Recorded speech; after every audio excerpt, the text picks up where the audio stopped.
কে মোকাবিলা করার জন্য আমাদের state disaster management authority chief সেক্রেটারির নেতৃত্বে এবং ডিজিপির নেতৃত্বে, যার মধ্যে বিভিন্ন সেক্রেটারিরা, ডাইরেক্টররা রয়েছেন, বিভিন্ন সময় মিটিং করেছেন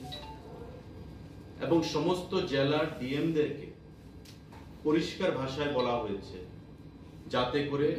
ওই জেলাগুলোতে ডিএমরা এসডিএমদেরকে সঙ্গে নিয়ে, লাইন ডিপার্টমেন্টকে সঙ্গে নিয়ে সবসময় সজাগ থাকেন যতক্ষণ না পর্যন্ত এই ঘূর্ণিঝড় রেমেল সেখানে শেষ হয়ে যাচ্ছে। আমাদের বিভিন্ন দপ্তর, বিশেষ করে রেভিনিউ, পাওয়ার, পিডব্লিউডি,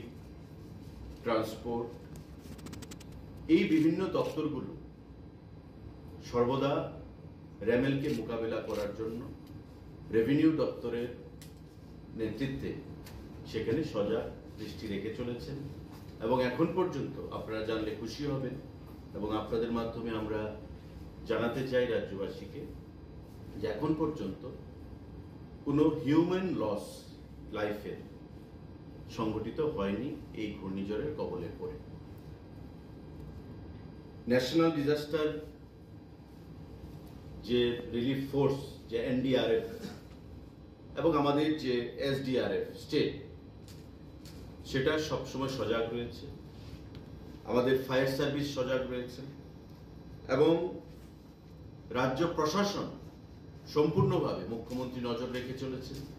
চিফ সেক্রেটারি এবং ডিজিপির সঙ্গে যোগাযোগ রেখে, সমস্ত ডিএমদের সঙ্গে, এসডিএমদের সঙ্গে যোগাযোগ রেখে চলেছেন যাতে এই রেমেল কোথাও সাধারণ জনগণের ক্ষয়ক্ষতি করতে না পারে। আমাদের প্রতিনিয়ত মেট্রোলজি ডিপার্টমেন্টের সঙ্গে যোগাযোগ রাখা হচ্ছে এবং